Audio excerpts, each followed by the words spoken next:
Hello, ladies and gentlemen. I'd just like to welcome you to episode 3 of Cuik Talk, the official podcast of Penicuik Athletic Football Club. I'm your host, Dougie Penman, and before we get started with this episode's guest, I'd just like to thank everyone for their support over the previous 2 episodes. Firstly with Tony Begg 2 weeks ago, and last week with Craig Sutherland on our first fan pod. I can see the viewing numbers. 2 episodes have done brilliantly, and I'd just like to thank everyone for that. Your comments and feedback over YouTube, Facebook, Twitter, text message, WhatsApp. I think a pigeon flew my window the other day.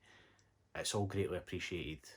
I'm taking it on board. I'm trying to improve the podcast for you guys to make it easier for you to listen to. And part of that is we're now available on a number of podcast platforms. You can watch the podcast on YouTube, the video version. Please forgive my hair. I've not had a haircut for a while. You can listen on Apple Podcasts, Google, Spotify, and numerous others which you'll be able to access. Wherever you can, please subscribe to the podcast, leave a like, whatever you can do, share it with people. It's all greatly appreciated. And I think that is enough waffle from me. So I'll now welcome tonight's guest. It's our first player podcast. It's defender / midfielder. Our number 18, it's Craig Grinchy Stevenson. Grinchy, how are you? I'm good, mate. Yourself? I'm fine. Last time I heard you on a podcast, you said you'd been furloughed. Are you back to work yet, or are you still sitting in the house? No, I'm still sitting in the house. I'm back to work on Monday, actually. So not too bad. Am I looking forward to that? I don't know. I've actually enjoyed the time off with the kids and stuff, so it's been a bit different, but I'm usually really busy with work and things like that. But it's been not too bad. I see you've got a lot of running done, a lot of personal best set.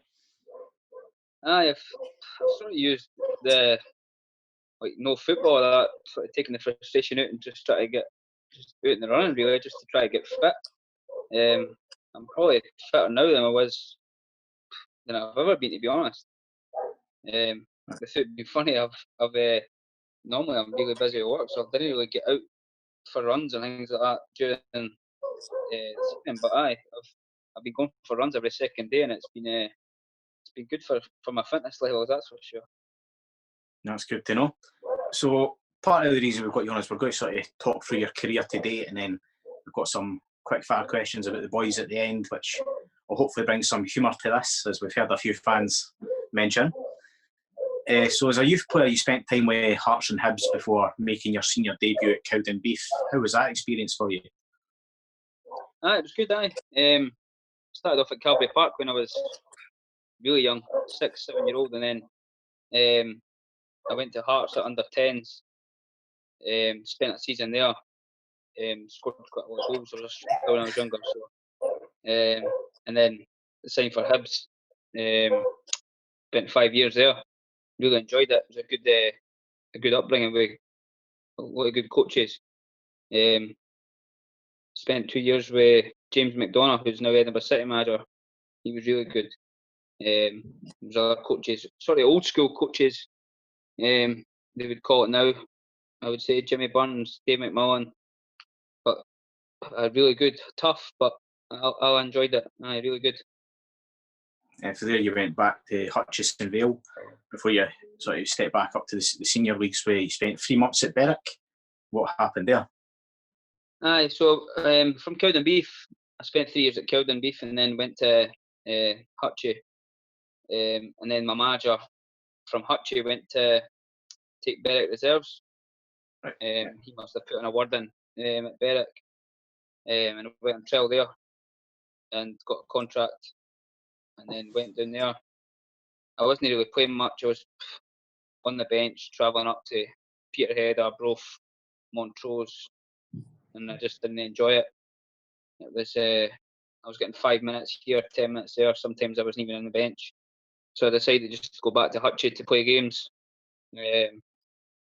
And I really enjoyed my time at Hutchie. You mentioned going back to Hutchie. That was in 2012, and you had quite a bit of success there. You were East of Scotland League winner, Alec Jack Cup runner-up, and also believe you won the East of Scotland Player of the Year award in 2014. Aye, it was good. I really enjoyed it at Hutchie. That was sort of my first, like, the East of Scotland League was really competitive back then, as it is now. But it was your Edinburgh Cities, your Spartans, your Whitehills. In my first season, actually, we just avoided relegation. We beat Leith in the last game of the season to stay up, and then obviously the Lowland League kicked off, and all the sort of better teams like your Spartans, your Whitehills, Edinburgh Cities, they all went Lowland League. So I think the next against season we won the league actually. After that, with a real good side, quite a few players from that team are now playing at Penicuik actually. Callum Connolly's, John McDonald was at Penicuik before. John Williams, with a good group. It was a young side, but we've done well. And you mentioned stepping up to the Lowland League. You did that in 2014 as you moved on to Spartans, and you spent 4.5 years there. And some of your highlights: you won the Lowland League, you were runners up, you won the Lowland League Cup and what is now the Football Nation Qualifying Cup. You played your part in the playoffs, unfortunately losing the Cove. And what was that sort of experience like, stepping up to Spartans? That was brilliant. When I was leaving Hutchie, I had a few options to go to different places, but when you go down to Spartans, the setup's brilliant. You train at the academy. When I first went, the pitch which had just been laid. It was brilliant. It was a carpet. I really enjoyed my time at Spartans. Obviously, winning the Lowland League was brilliant. Cover, and they were different class. They absolutely battered us up there. They beat us 4-0. Probably could have been more, to be honest. And then we beat them at home, but the tie was over in the first leg. We're never going to go up. I was actually surprised that they never managed to beat Cowden Beef that season to go up. I thought they would have done that, but obviously the following season they've done that, and they've won League Two. So you can see the ambition and stuff of that club. They'll go further, I think, than League One, to be honest. Yeah, and winning the Lowland League as well, you then qualified for the Betfred League Cup and took part in the group stages. And there's quite I'm not going to say famous photo because you'd have to have seen it to know what it is, but there's a photo of you and I think you're winding up Chris Boyd. What was said there? Nah, it wasn't winding up. Obviously, we played Kilmarnock and we done well. It was 0-0 for an hour, and then as soon as you get the first goal, your legs go. They end up winning 3-0 in the end. But just at the end of the game, I asked everybody knows I'm a big Rangers fan, so I asked Chris Boyd for his top. But unfortunately, I couldn't get it. He says he couldn't give me the tight get that he is. I think it would have been tight on you, to be fair. I think I might have drowned you. It would have drowned me. I would have used it for my bed, but I was quite gutted I couldn't get that, to be honest. He's one of my heroes growing up. And part of that group stage as well, you also got to experience playing at Hampden against Queen's Park. What did it feel like to play at Hampden? It was brilliant. Really enjoyed it. Obviously, it's empty when you play Queen's Park. There's about 800, 900 fans if you're lucky, but it was good, really good. Changing rooms are brilliant, as you probably know. Just everything about the day was good. We played well. We were unlucky actually. We got beat 2-1, but we went 1-0 up, and then they scored a couple of set pieces. But that Betfred Cup was really enjoyable. It always is when you play against league teams. You like to play against sort of the best players that you can. So it was good. And I'm going to be honest, the first time I sort of heard the name Craig Stevenson was apart from you scoring a free kick against us in a friendly, which I've still got footage of somewhere, was I saw a video of your overhead kick against Gretna 2008. What are you doing trying overhead kicks for the edge of the box? I don't know, to be honest. It was honestly, I don't know. I sort of played it down the line for Jack Smith, and then he's cut it back to me, and I've had a shot. The defender's got a block in, and it just went over my head. And as it went over my head, I just thought, why not? Tried it, and it's came off. If I'd done that 100 times, it probably wouldn't have come off. But it was probably the best goal I've ever scored, to be honest.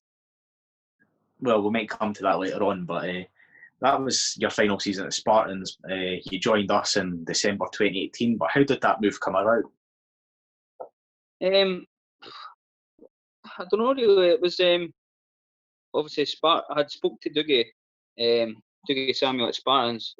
I had basically played it every week for the last 4 years at Spartans, and then I was sort of on the bench for a couple of weeks, 3 weeks, and then I went and spoke to him. And he just said, "Look, what's happening? I'm the type of player that if I'm not playing, I'd rather just go somewhere else and play. To be honest, I'm not going to waste my time sitting on a bench and travelling up places and stuff and no playing." So I went and spoke to him, and then he told me that I'd play on the Saturday against East Stirling, and Saturday came, I was on the bench, so I just thought, nah, I'll go on and speak to him after the game, just to ask him to put me on the transfer list. And then he done that, and he phoned me on the Monday saying that Penicuik were interested in me. I had a few other options, but I don't know, Penicuik just seemed really appealing to me. I knew quite a lot of the boys that were here, so I thought, I'll give it a go. And like I say, you signed in December 2018. You made your debut against East Houses in the final match of that year. Did your sort of time at Penicuik to get off a sort of rough start when you got sent off against Tilly Beef in I think your second or third game? Aye, I've only ever been sent off twice in my career, and that was a low point, to be honest. I was probably too hyped up for that match. Coming into obviously a new changing room, you're trying to impress, and you want to, I don't know, you want to like show the boys that you're a good player, and it was just a moment of madness, to be honest. The boys, it's down the line. I went to tackle him. It sort of ricocheted, and I don't know what I'm trying to do. And at the time, I thought I was trying to tackle him, but seeing it back, I've just kicked out. It was definitely a low point. Not just in my Penicuik career, in my career itself. It was an important match. Two of us were going for the league, and if we'd got beat that day, we probably wouldn't have won the league. So the boys done brilliant to dig in and get a point, and pull me out the crap, really. After that, you came into the team and you got your first goal against Dalkeith in April, and then followed up with a free kick down at Tweedmouth. But what did it feel like to come in and then win the Conference here on the final day against Musselburgh? That was brilliant. That was always the aim. When I came in, the boys were flying. I was coming into a good changing room. That was always the aim. They were doing really well when I came in. So it was basically just when I spoke to Kevin Tony when I was coming here. That was always the aim, to try and win the conference, and then obviously try and get promoted into the Lone League. But to do it was good, really good. You mentioned trying to get promoted into the Lowland League. We went into the playoffs and we beat Broxburn and lost out to Bonnyrigg. But what was that experience like for the dressing room as a whole? It was good. We were confident going into the games. Obviously knew that they were both going to be really tough. Broxburn and Bonnyrigg are two really good teams. Obviously we managed to beat Broxburn on the Saturday in a really good game. And then going obviously to Bonnyrigg on the Tuesday or Wednesday night. We fancied their chances, but Bonnyrigg are a really good side. In the end, we just sort of came up short. Obviously, this season, well, I say this season, it's now last season. We came into the revamped Premier Division, but you never played in the Super League really. So what was it like coming into what was effectively the old Junior Super League in terms of quality? I knew it was going to be a really good standard. Obviously, we had played in the conferences, and it was a top 5 for each league, so I knew it was going to be a good level. Obviously, you hear about the Super League when you're playing East of Scotland, Lowland Leagues, etc.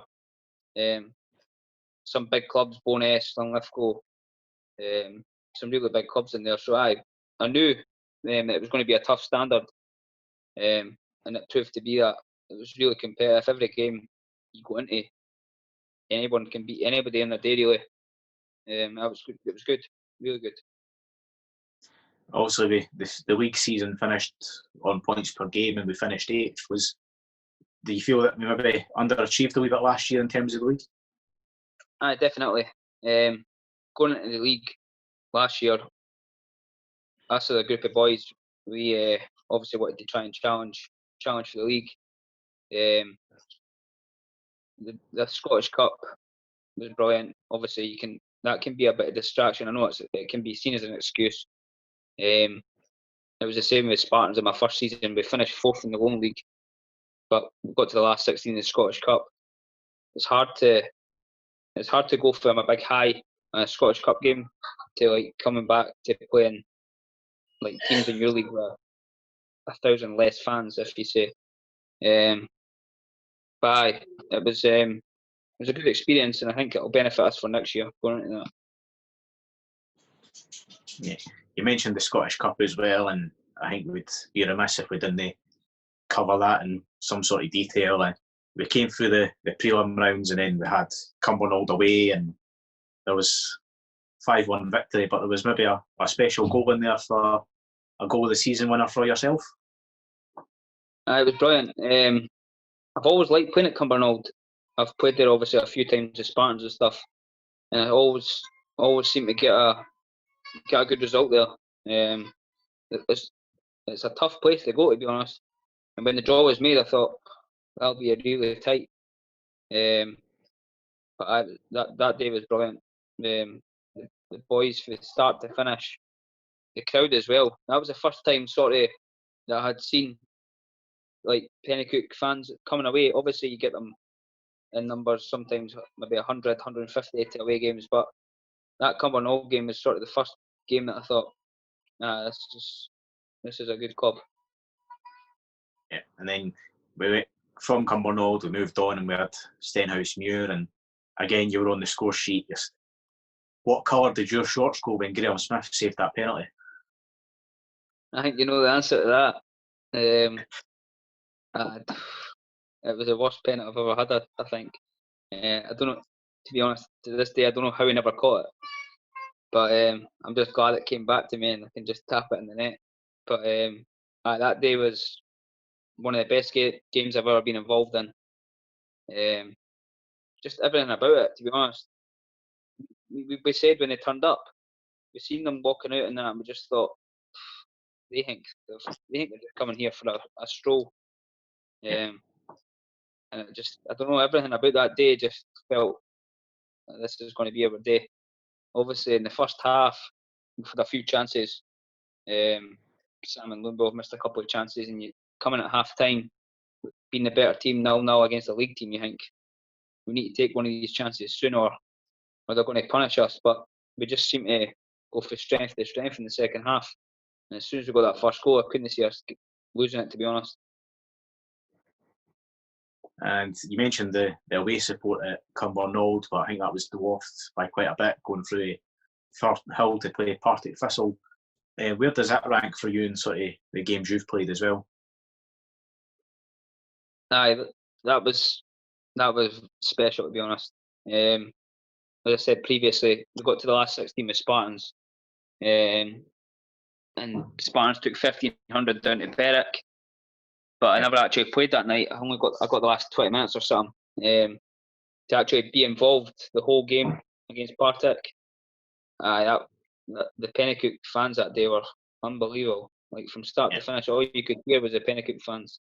You say when you go into these games, just keep it tight. First 15, 20 minutes, keep it tight. You conceded after 56 seconds or something, and you're just feeling the worst. You're thinking, oh, please don't it be 5, 6, 7. But the boys dug in. We're actually from 25 minutes to half time. We're probably the better team. That day was probably when we beat Morton with Spartans. And that game, they two are my 2 top games I've been in, to be honest, to be involved in. I just wish we could have scored that day at Partick.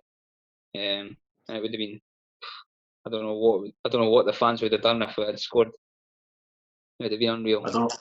I don't know if you know, but I think if you look at Sky Sports for one, they only gave us one shot on target. I think it was your one right near the end, so it's your fault we never won. It was about 5 minutes to go, and my legs were gone, to be honest. I thought, I'm not going to go past them, so I thought, if I get my touch at my feet and just have a shot, anything can happen. But nah, it was a team effort, to be honest. The goalie put his hat on it, but it was an incredible day. The fans were, as I say, the fans were brilliant from start to finish. Even when they scored, all you could hear was the Penicuik fans right away, and that inspires the players. It pushes us on. The boys gave a good credit themselves. It was up there with one of my best moments of football, to be honest. So obviously we've had this whole COVID situation and the season's been called, but what's the thoughts going into next year? What's the aims for yourself? For me personally, obviously going into any season, I think every team will be the same. You want to try and win the league. We know it's not going to be easy. The league's really competitive, as I said. Any team on their day can beat anybody. Even like the teams that are coming up, Tynecastle have went on a brilliant run in their league, and Lothian Thistle as well. I know all about them. So there's no easy games in the league. Anybody can beat anybody. It's just trying to put a wee run of consistency together, get a few wins under your belt, and then hoping to just try and kick on for there, really. That's fine. So we'll now sort of move on to the quick fire teammate questions. You can get slaughtered in the WhatsApp group probably after this once the boys hear it. So we'll go for, there's a couple for yourself first, then we'll move on to the sort of teammate ones. But what's been the sort of single best moment for yourself at Penicuik? Probably the Partick Thistle game, or the Stenhousemuir game, to be honest. I would say the Stenhousemuir game because we won that game.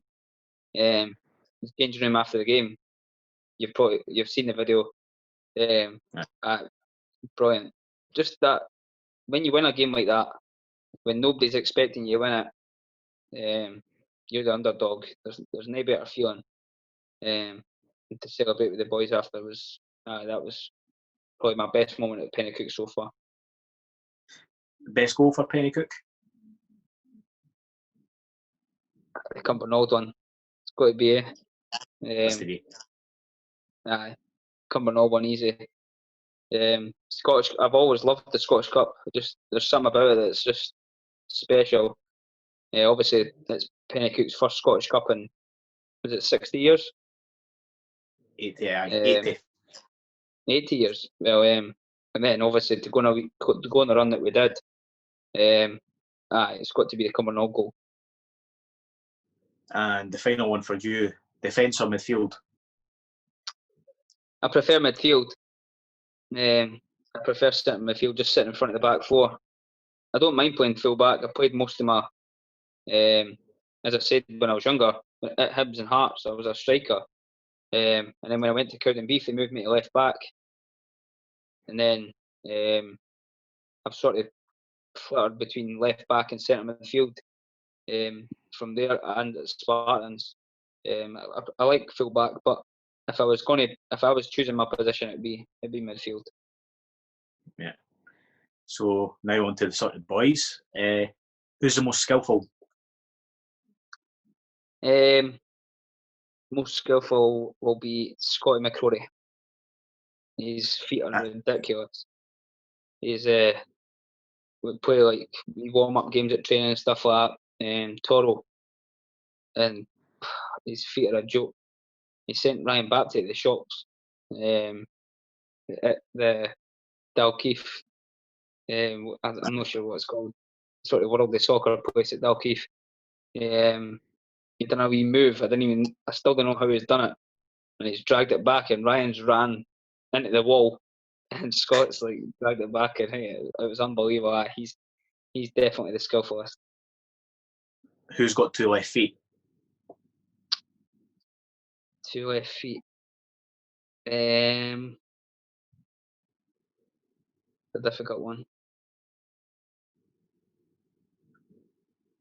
I would say Bob, the goalie. Loves a crouch turn. Who is most likely to check the mirror on the way out the dressing room? Definitely the skipper, Sammy. At 2:55 on a Saturday, you go in the toilet and he's doing this with his hair, with the water and playing with his hair. Definitely him. If he was chocolate, he would eat himself. 100% Sammy. Who's most likely to be fined for being on their phone in the dressing room?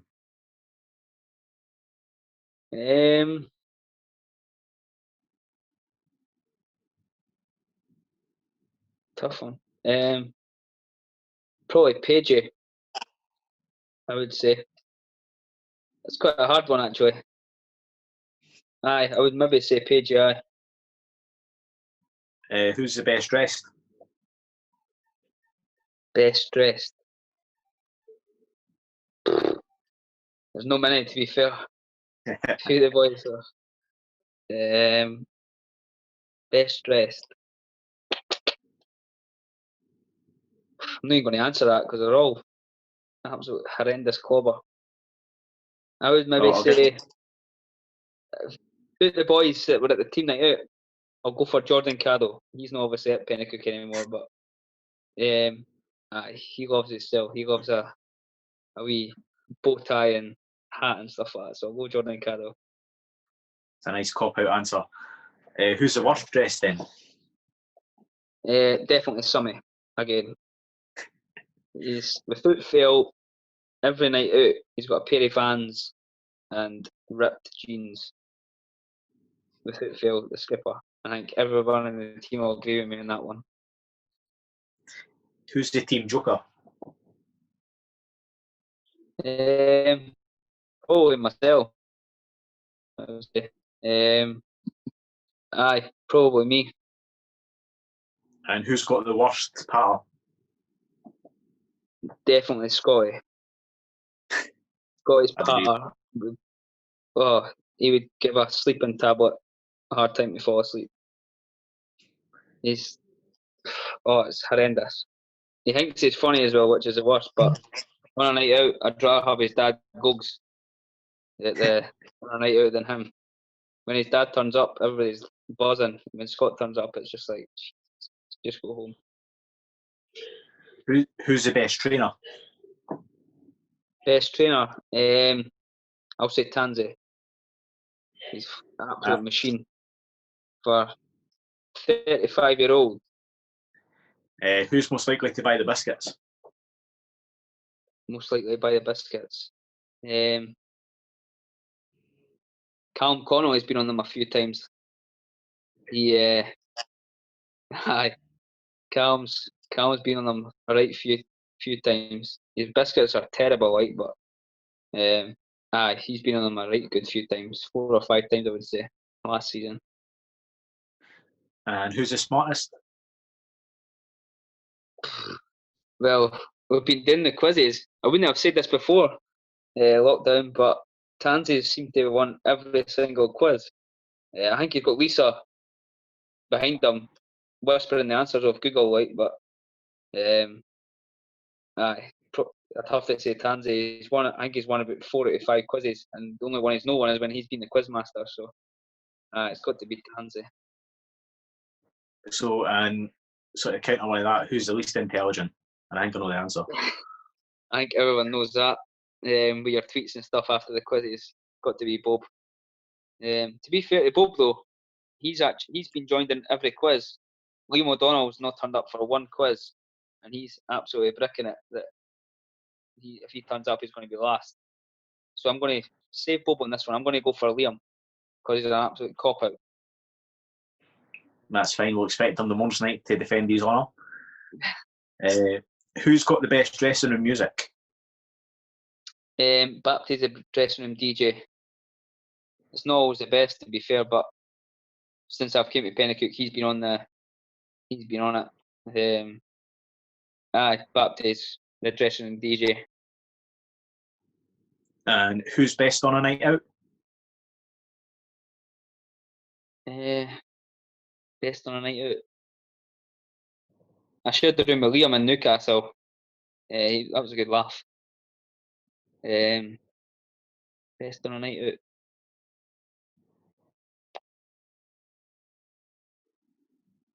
Aye, I would say Liam. He's been on all the nights out that I've been on so far, so aye, Liam O'Donnell. And the final one is, who goes home first? Definitely Summy. Says he's finna leaving, so he has to leave and get the last train or get the last bus, or his missus is picking him up early. Aye, Summy. Or Bob last year, the Player of the Year awards. He was falling asleep on the table by 8:30 or 9 o'clock or something. So, but aye, I would say Summy. That's fine. So I think that takes us to the end of the quick fire questions, and I think that will be the end of the podcast. So just like to thank you, Grinchy, for coming on, and I appreciate it. No problem.